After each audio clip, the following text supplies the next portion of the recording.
Today, we're going to talk about how to integrate recognition into your coaching strategy to drive success. And of course, being nice is always a good thing too, right?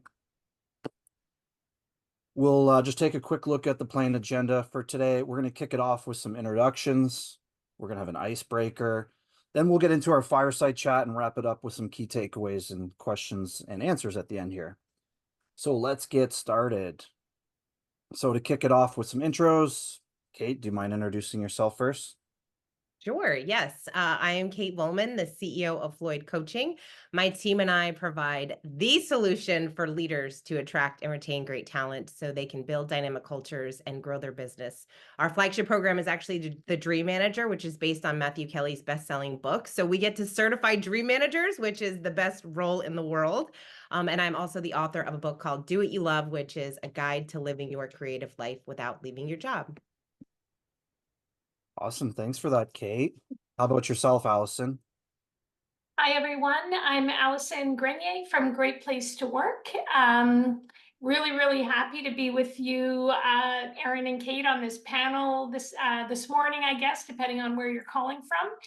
I've been with Great Place to Work for over 15 years now, and currently I'm focused on working with clients to really understand their survey results and improve their culture. And I'll just share that recognition is one of my favorite things to talk about because it is so easy, but can be so difficult at the same time to do it well. And it's one of the most important drivers of having a great workplace experience. So really happy to be with you today. Awesome. Thanks for that, Allison. And myself, I'm a culture advocate here at Bucket List Rewards. Really align myself with recognition and just happy to have everyone here today to discuss this fireside topics that we got going on here. So we're going to get to the next one here. We're going to start with a little icebreaker. So in the spirit of Recognition Week, what is one word that describes how recognition makes you feel? So go ahead in the comments here, type away your one answers. But to start, I'll pass it over. Allison, what is one word that would describe recognition? How it makes you feel? I would say empowered for me. Yeah. Oh, Allison, you stole my word. I was thinking we're on this panel for a reason. That's immediately what I thought as well. Yeah, and I see that word coming up in the chat as well. Empowered. I see appreciated. I see valued, appreciated. Yeah, lots of, I mean, recognition just makes you feel great overall. I mean, that's the word that I would say. It makes me feel great. It's contagious. It influences other people. So, like I said before, I really align with this here. And heard, yeah, Heard awesome. and seen. I love that. Heard and seen and heard, yeah, awesome. We'll love the participation. And as we go through this today, continue to engage with us in the chat.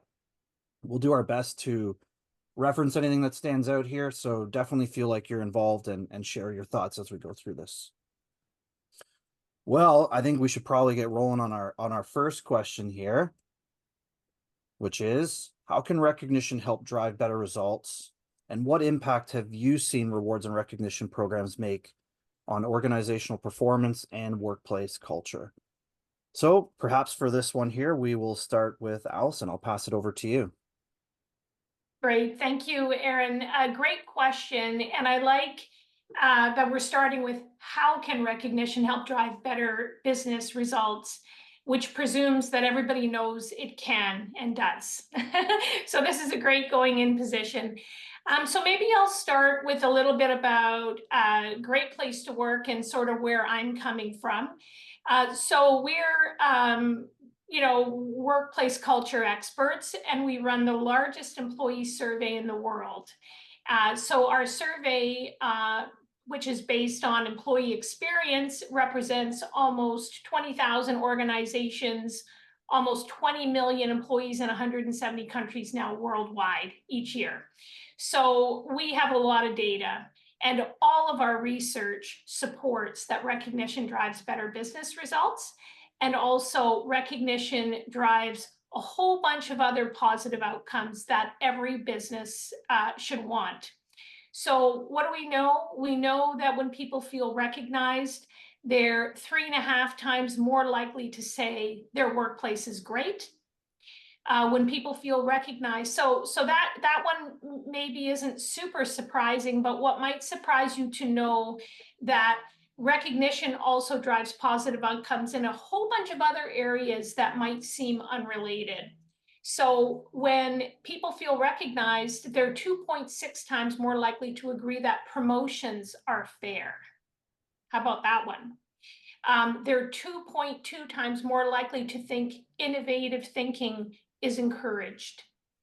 And they are, the linchpin, I would say, in this one is they're 2 times more likely to say that people are willing to give extra to get the job done. So that discretionary effort piece, every organization should be interested in how to encourage that within their organization. And it's not just Great Place to Work data that's saying this. It's supported by a whole bunch of studies. One I like to cite is a great study done by O.C. Tanner last year. And when they asked people, what is the #1 thing employers can do to encourage you to create, to produce great work, the #1 response was recognize me. So we know it's important. It's not whether it's important, we know it's important. So I think in terms of the impact, when we work with clients, we help them understand their survey results.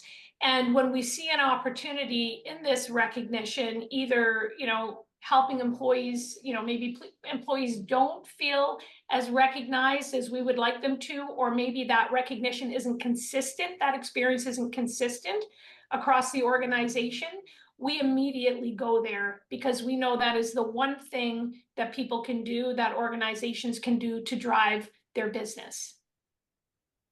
Do you have anything to add there, Kate or Erin? I don't know. I sound passionate about this because I am. Of course. No, it's phenomenal. And I love that you have all this data to showcase the results that people see.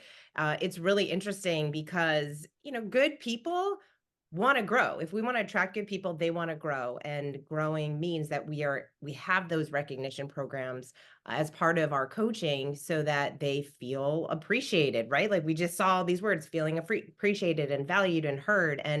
And so all of these studies that like showcase that is really important for us to take a look at. In fact, obviously we at Floyd are also culture advocates and continue to do this work with leaders. And when we read things like studies that show that 40% of employed Americans feel that if they were recognized more often, they would put more energy into work.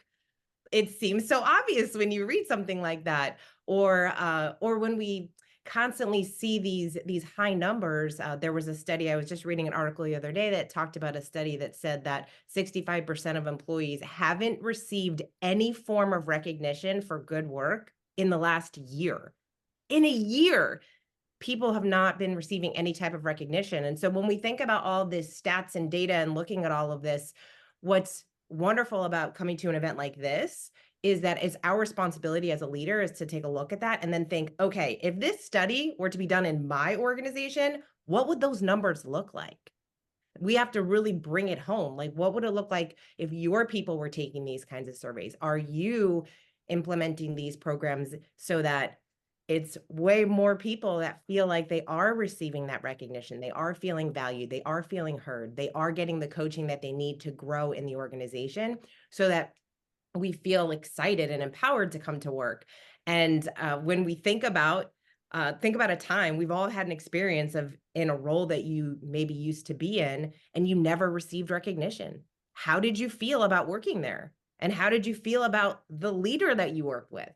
And now think of a time when hopefully it's that time is now when you're in a role that you really enjoy and you feel like you are being recognized. And how much more engaged are you? How much more loyal are you?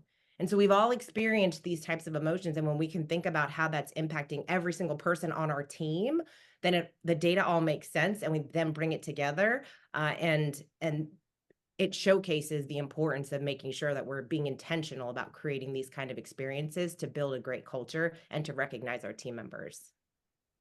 Wow, you guys both had a lot to share there. Obviously, we can sense the passion early out of the gate here. So Really appreciate that too. And for me, I align.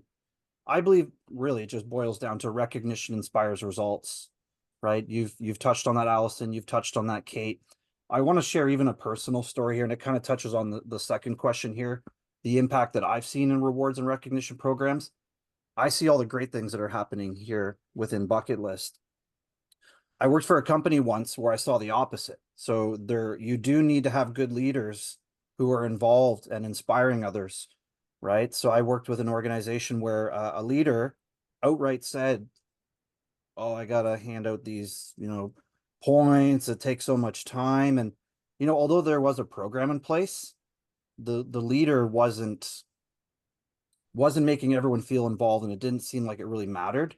So I think leadership is really important. They need to be driving this as well. And that's really you can create a culture of recognition.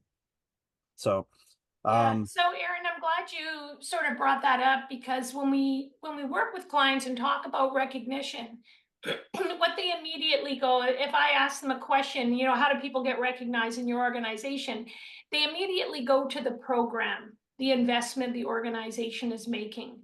Very rarely do they go to the behaviors that leaders exhibit. And so I think I do really believe that having a formal recognition program is important, but it will not stand alone if your leaders do not take the time to say thank you. So that is such an important part of our message as well, that it's not just about the program, it's about the behaviors of leaders. And the leaders, I mean, to create a culture of recognition, really you want everyone thanking each other and recognizing each other, but that there's something special about that recognition from a leader, or even your leader's leader, even better, right? That really has an impact on employees for sure. I don't remember where I read this, but I read something where it said oftentimes one of the most memorable moments an employee will ever have in their company is when they are recognized from a senior leader, like a CEO or a director. I mean, I'm sure everyone here can even think or recall on some really cool recognitions that they've received throughout their career. And it stays with you and you get excited and you tell other people, family members and friends. So yeah, no, I agree with that. That's like that reminds me of one of my favorite quotes, the Maya Angelou quote, where people will forget what you said, they will forget what you did, but people will never forget how you made them feel. And just commenting that, I mean, oh my gosh, the impact that it has when you just say, "Hey, that was really great what you did," or "I really appreciate you." I mean, it just goes so far, so much farther than many leaders realize. It's true. Yeah, no, it's great. Again, we can sense the passion here. And I'll just maybe add one more thing here too, because surveys came up, and I will suggest that if anyone here is running surveys, whether even if they're internal, just make sure you do something with those results. A lot of times, organizations are running these surveys. They get the results and then they don't act on those results, especially if you hear recognition is one of those top things that employees are really looking for. Because if you go and run that survey again, they're not really going to be engaged with the participating, because they're going to say, "I did this last year and you didn't listen." So do something with your survey results. Yeah, All agreed. right. Any other final comments or thoughts on this before we move on to the next one? No, let's move. We have so much to cover in this session. I know. I feel like we've already covered a whole lot here. All right, everybody, I it's been know. a good session for the day. So on to the next one here. How should leaders incorporate recognition into coaching practices, conversations, and performance evaluations? With a second question here, how can recognition be used to help people grow and succeed? And it's kind of funny because I think a lot of the questions and answers and the discussion, there will be some overlapping here, but I think it's just going to reinforce the importance of all of it. So yeah, we'll start with Kate on this one.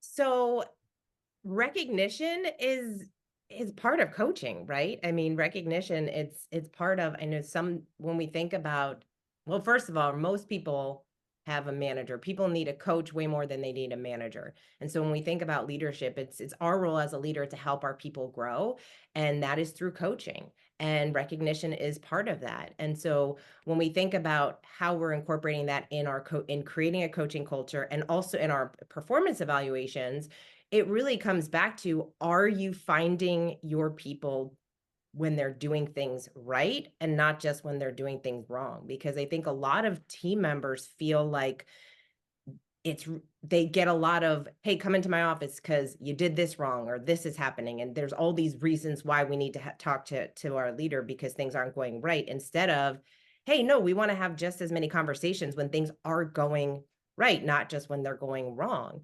And so when we think about employee evaluations, I want to pose this question, if you can put it into the chat: how often are you doing performance evaluations? Like, type in the chat, how often are you actually doing performance evaluations? Is it annual? Is it biannual? What are those? Okay, so 6 months, annual, yearly, annual. All right, so most of the time when we ask this question, if we're in annual review with a quarterly check-in, okay, cool, biannual. Is that a word? So most of the time when we do these types of programs, if we're running a webinar, we're doing an event, most people still say annual performance evaluations, which is really essentially you're having one time where you're chatting with your team members, and it can feel really stressful because this person might not, if they don't have continuous feedback, if they don't have a good relationship with their leader, if they don't have a coaching culture where they're able to give and receive constructive criticism and helping people grow, then of course it's like an annual performance evaluation becomes this stressful experience. And so we don't really know how we are doing. And we know that it's important for everyone on the team to know what's expected of them and to know where they stand in an organization, right? Like, everyone on the team should know what winning looks like. They should know what winning looks like, and they should know where they stand. I sometimes wonder how many leaders, how many people on a team are going home and they're hanging out and they're going to dinner with their spouse, and they're at the dinner table and they're saying things like, oh, I am killing it at the office, I'm doing such an incredible job. And their leader is going back to their spouse and significant other and having dinner and saying, oh my gosh, this person is killing me. Oh my gosh, right? Like, there's some expectation gaps happening in that organization. And so as leaders, we have to make sure that we know that everyone is very clear on what's expected of them, how they're being evaluated. We do that through our role descriptions and scorecards. And then quarterly performance evaluations are going to help us remain consistent in open communication with our team members. And so we got to do away with these annual performance evaluations and start doing these quarterly performance evaluations. And I know that some of you might be saying, oh my gosh, that's way too many. That's a lot of evaluations. But the beautiful part about it is that when you're meeting with your team quarterly, they don't have to be this huge, huge thing. It can be something that is very productive that team members actually look forward to. We were working with a leader, and they started implementing the quarterly performance evaluations, and people on the team at first, they were really hesitant. They didn't want to do that. They didn't want to meet with their leader like that many times throughout the year. And after a year of doing it, she said, oh my gosh, it's incredible. My team now looks forward to meeting with me. They look forward to these evaluations because it gives them an opportunity to open up dialogue and have more of those coaching conversations. It also is an opportunity for us as leaders to invite them to answer some questions prior to coming to this performance evaluation. So, for example, you want to give them some time to think through, hey, how has the last few months been, so that we can have a really fruitful conversation about how they are and where they see themselves over the next quarter. And so we can ask questions, simple questions like, since your last review, what's been going especially well? What have you been working on and how's it going? How do you feel you add the most value to the team? What are 3 things that cause you frustration in your role? And also, what would help you perform better in your role or provide greater satisfaction? And so when we have our team members thinking through these, then that really lays the foundation for a really remarkable conversation. And you're also going to start to see where there might be some gaps that, like I mentioned, the expectation gap, which is essentially, what we expect to happen, and then what actually happens. And so as leaders, we've got to make sure we shorten that expectation gap to make sure that everyone is on the same page about their role and what needs to be going on. And so when we have these conversations, it just opens up the door for lots of recognition, because you as the leader get to provide them, hey, these are some things that we're challenged by and we really want to see some improvement on. And these are the things that you're doing really, really well. Like, you have really great superpowers in this area. And so that's why it's important for us to have more of those conversations. I could go on and on, so I'm going to turn it over to Alison, because there's lots to talk about. So I will pass it on over. Yeah, so Kate, not much for me to add, but fully aligned on the regular cadence of performance discussions. So people are sometimes intimidated by how much work that's going to add to their plate. But I agree that any organization should be able to come up with a regular cadence of discussions in a format that allows them to have those discussions without adding a whole bunch of work. So I think that's the first important thing. Second thing, just to add, the second part of the question was, how can recognition be used to help people grow and succeed? Well, what gets recognized gets repeated, right? We know that. So if you find your people doing the sorts of, exhibiting the sorts of behaviors you want to see more of, and you recognize that, it greatly increases the chances they're going to do that again. So that helps them grow and it helps the business grow as well. So yeah, fully aligned with your take on those, the cadence of those performance discussions. Yeah, great points. And even in the comments here, I see some individuals asking about getting those questions again. So I'm pretty sure, as a follow-up, we can probably get those questions here. But I like the idea around transparency, from manager to employee and even employee to manager as part of coaching, or even in any regard. I think transparency in relationships is important. And also, I like the frequency in which you shared, Kate. I think it is important to meet frequently and, discuss the things that are going well, but openly discuss the areas where there is frustration, right? It should be a safe place for the employee to share those things as well. And then on the second point here, recognition helps people grow and succeed, especially when you're acknowledging individuals' efforts and the achievements. Those things are going to boost their morale and even motivate them. Because when people feel appreciated for their contributions, they're more likely to stay engaged and even strive for excellence in their work and even personal lives, right? It is contagious outside of work.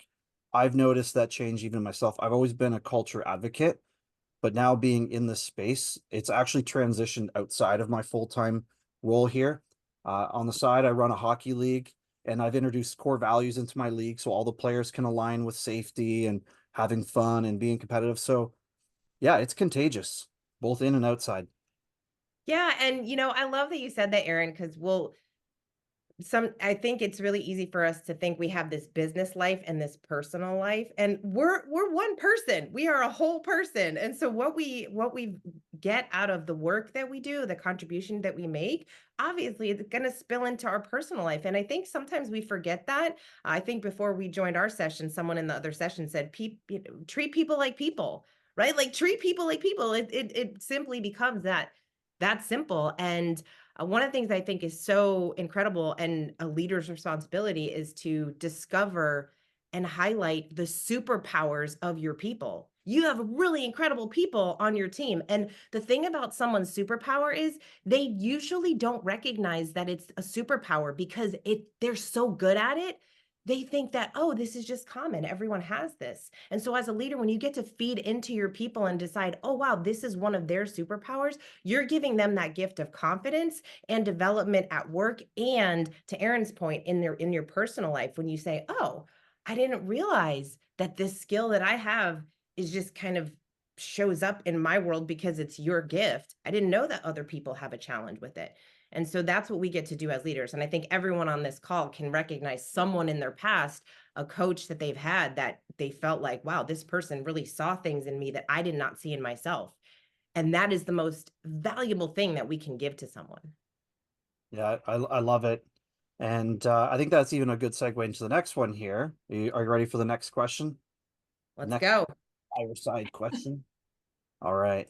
Well, goal setting is a crucial part of coaching. So how can leaders effectively integrate rewards and recognition to motivate and inspire people to achieve their goals? And why don't we start with Alison on this one first? Sure, and it is a great segue because, just hearing you both talk about, getting to know the person, like we're one person, right? So from our perspective at Great Place to Work, what we're really assessing when we survey employees is we're assessing the level of trust in the organization. And sometimes trust can be like a elusive concept to some people. They think it's an elusive concept. But building trust is really all about relationships. So everybody at work has a relationship with their leader. Uh, that's the trust building relationship. They have a relationship with their work. We call that pride. They have a relationship with their colleagues. We call that camaraderie. So that's kind of how we assess trust.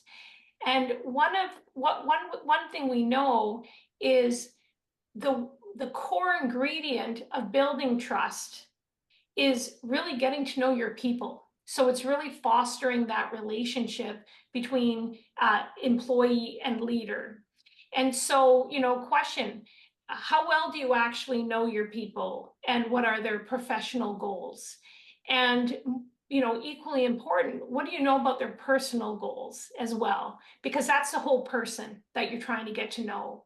And the more you get to know your people, the more you will help them grow and develop, the more you can have these coaching discussions, the more you can provide relevant recognition to them as well.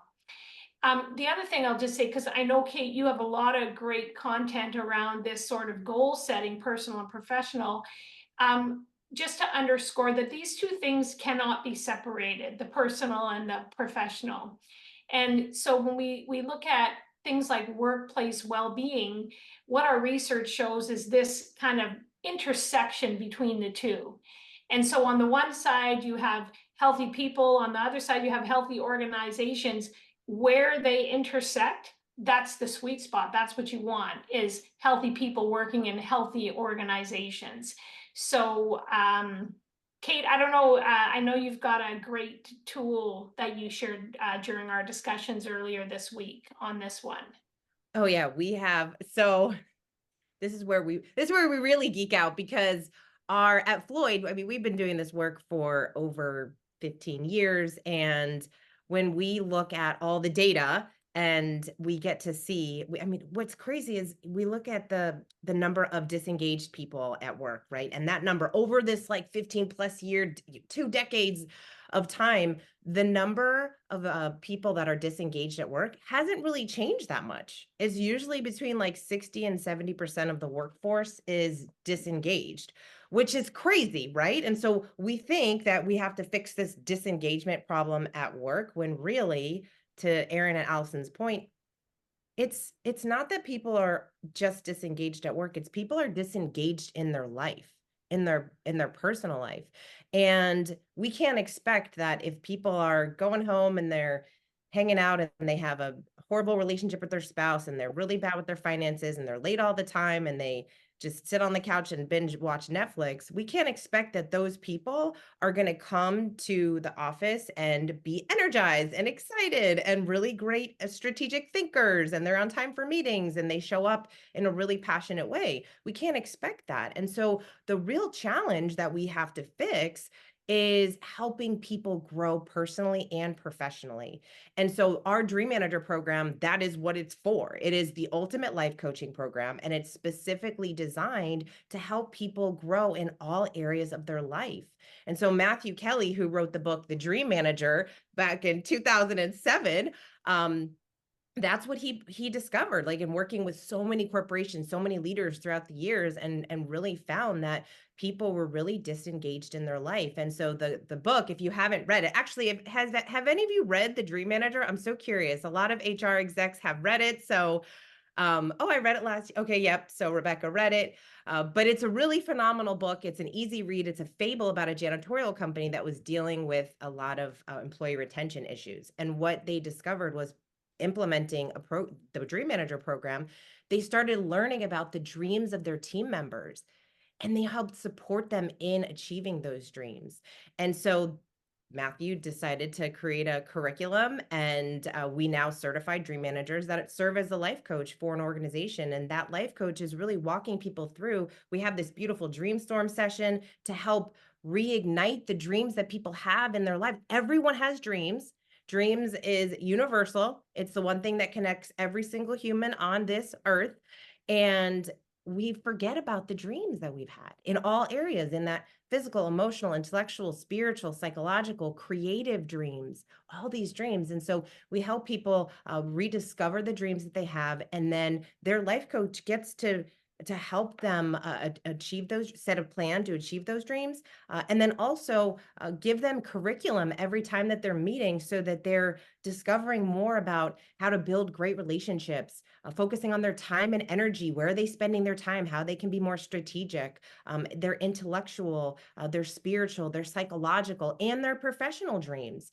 And so when we help people in that way, think about the level of trust that you're building. Think about the level of engagement that you're creating with the people that you're working with, because now they're like, wow, this person cares about me. My leader cares about me as an individual, as a person. One of our clients, it's so incredible. They do stay interviews. So like, why are people staying in an organization? How many organizations do exit interviews? And we're like, oh, why are you leaving the organization? Well, it's too late. They're leaving. So we doing a stay interview, we're able to say, hey, what makes you stay at our organization? And obviously recognition is a huge piece of that. And so one of our clients, over 55% of the team members said that, hey, one of the main reasons I'm staying here is because I have a dream manager and they're helping me grow personally and professionally.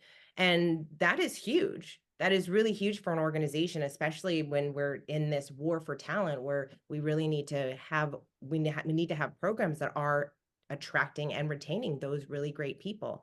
And so when it all makes sense, right? Like when you say it all makes sense, but then we have to look back and say, okay, what are we doing in our organization to support the growth of our people in a really meaningful way? And so that's why obviously we have this program that is literally given in a box. It's very easy to lay out for your people, and it really does remarkable things for people's lives. I mean, yeah, I could go on and on about the impact that it's had on organizations, but whatever you decide to do, have something that helps your people understand that, wow, my leader cares about me as a person and helping me grow personally. And when they know that and they show up at work way different, way different. It's our role to give smart people a healthy environment, and that's all part of creating a healthy environment for the people that are coming to work every day.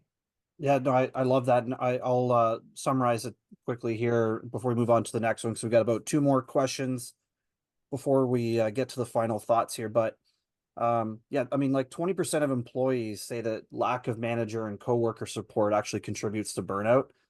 And that is going to impact productivity. It's going to impact, their whole experience as an employee. And it's also going to impact outside of work, right? They're going to experience burnout at home. They're not going to do things with their family. So I think it's important, right? And leaders can lead by example. Celebrate and break down large milestones into small wins and celebrate those. And also, when individuals see leaders recognizing, well, then others are going to jump on and you're going to get more support from your peers. So as you said, you could go on and on and on and talk about this, but we have two more questions to get here. I know, I don't want to I feel like Aaron's going to pull the Oscar music on me, so I have to like. Where's my virtual hook? I need one of those. No, I'm just joking. It'd be cool if Zoom had that little feature and all of a sudden like Kate slides across the screen. All right. So how can you ensure praise feels authentic and resonates with a diverse team members? And Kate, I guess we'll start off with you on this one. I think this one, it's so much of what we're already talking about, right? When we get to know our people and we understand what is meaningful to them, when we start asking them about their dreams, we start to know more about their superpowers. We haven't even really mentioned, when it comes to recognition, making sure that how do people like to receive recognition? That's a really important question. And so I think when we know that, I was working with a leader years ago who, I remember I was so excited to give her this recognition in a meeting, And I was telling the team how incredible, and there was this solution that she came up with, and it was amazing, all the things, giving them all this recognition. And then it was about a week and a half later, she comes into my office and she said, I've been really upset and I didn't know how to say this to you. I'm like, oh my gosh, what did I do? What happened? Like, what did I do? She was upset because I recognized her in this meeting. She's a total introvert. The last thing she wants to do is be recognized in a meeting. She would much rather prefer I just have the one-on-one conversation with her. That is all that she wanted. That is all that she needed. That was it. And in fact, she had told me about a book that she really wanted to read and she didn't get it yet. And so I ended up purchasing that book for her. That alone was more meaningful to her than anything that year. Simply me just remembering that she said that she wanted to read some book and I bought her, what, a $20 book. And so it's really important for us to know how people like to receive that recognition, because everyone is very different, right? If you have an extrovert on your team, if you do those personality assessments and you have like an Enneagram 3, they're like, bring it on, give me all the recognition that you can in a group meeting. Whereas someone that's a little bit more introverted isn't going to want that. And so the way that we make sure that it feels authentic and resonates is that we have to get to know our team members and how that they really want to receive that type of recognition. Yeah, and our work with clients, I would say, that is one of the questions we often get is, you can't please everyone. You can't design one program that's going to make everyone happy and feel recognized. And it's like, yes, you can't. You need to be able to have the flexibility to, number one, know what your people appreciate, know what they want. And number two, have a few different vehicles so that you can make sure you're giving the recognition in the way that's most meaningful for your people, for sure. Yeah. Yeah, no, I love that. And, I align with that as well. So be specific, right? So tailor your praise to the individual and their unique contributions. Highlight specific actions or behaviors that you generally or genuinely appreciate.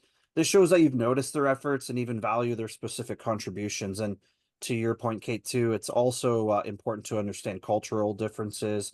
I speak with some individuals who don't even want their birthdays publicly celebrated.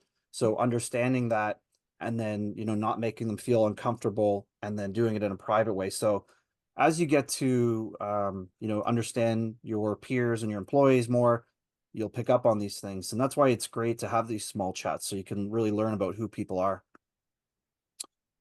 All right, well, we have one more question here that we can tackle. And before I move on, though, any final thoughts on this one here? We're good? All right. Okay, so for people who struggle with giving recognition, what are some tips giving praise or integrating recognition into their leadership approach? And Alison, we'll start with you. So this is such a good question, right? So we've all worked for leaders that are really good at recognition, and we've all worked for leaders that are not good at recognition. So I think the first piece of advice I would give here is, if this is something you're not naturally good at, don't worry, because it's something that can be learned. And in fact, it is something that anyone can learn how to do more effectively if you're so inclined. So I think it begins with understanding that recognizing employees is part of being a leader. It's going to be good for your business. And once you know that and believe that, if you're not naturally good at it, develop those skills. So one of the things we often have is we work with a lot of tech companies.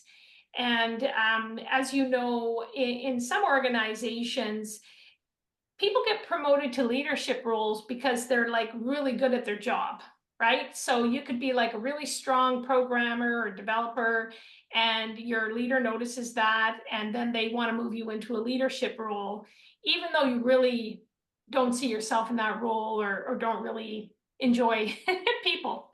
And so, I think the first thing is for organizations, when you're moving people into leadership roles, make sure you're equipping them with leadership skills. That's the first really important thing. Being a great programmer does not make a great leader necessarily. So that's got to be something that's really intentional on the part of the organization to make sure they're upskilling you so that you can do that.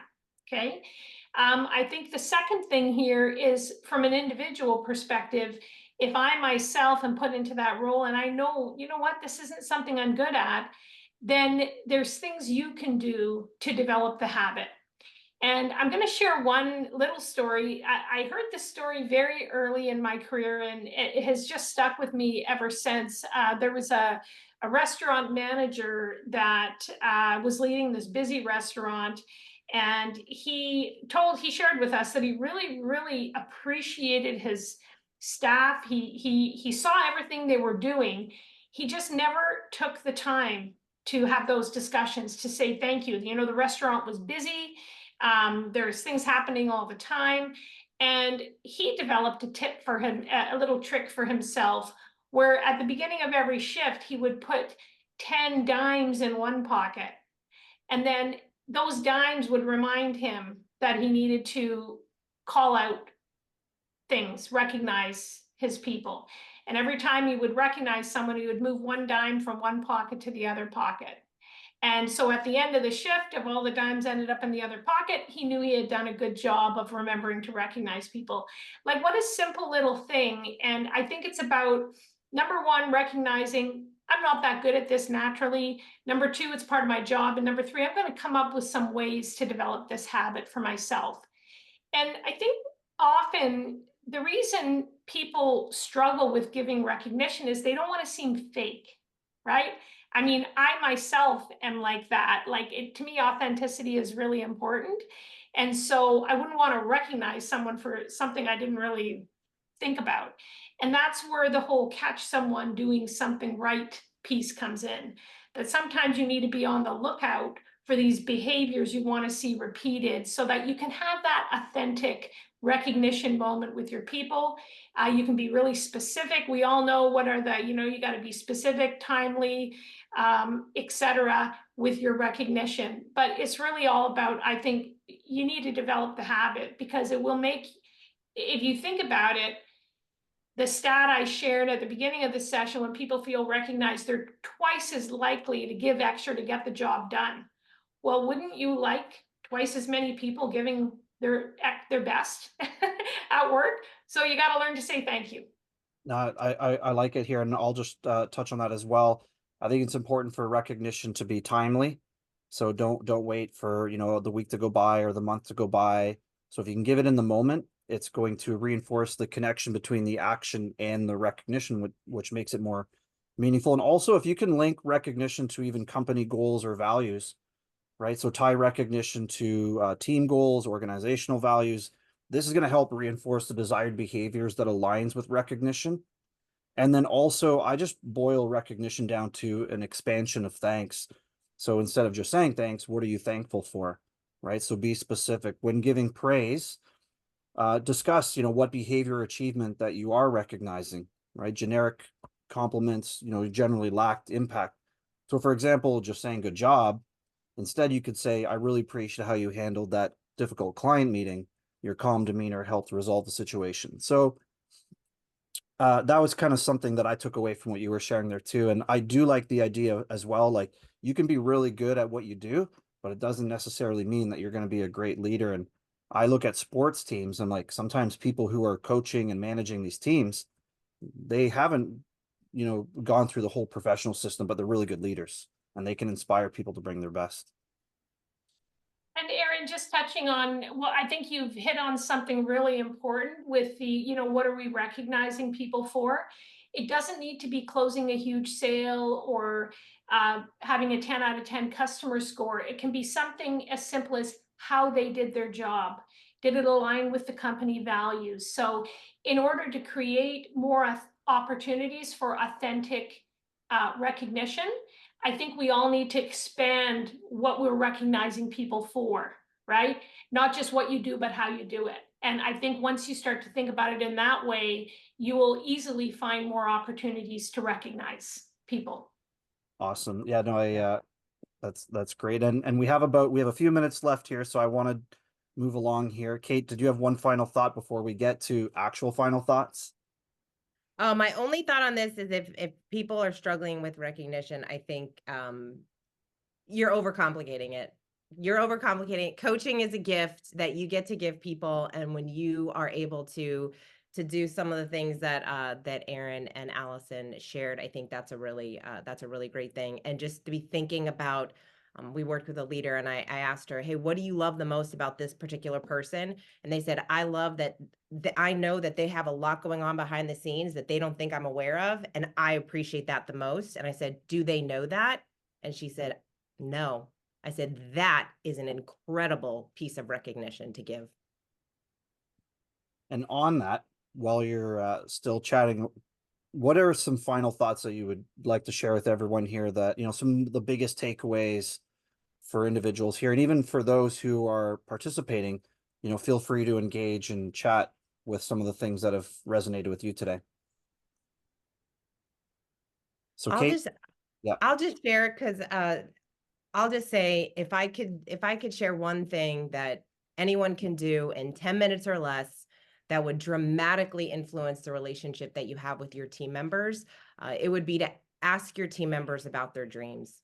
Just start asking your team members about their dreams. And I know that there's a slide later on that has something that we're gifting. So my team and I were gifting a really special a little power pack that we put together. And so there's some resources in there with some questions and some things that you can take back with your team. And so I hope that some of you take advantage of that, because when you start to develop this coaching culture and you start to ask people about their dreams, you're going to start to already see where there's lots of opportunities to incorporate recognition throughout the organization, and also to create that coaching culture. So we hope that you enjoy our power pack, and it's our gift to you today.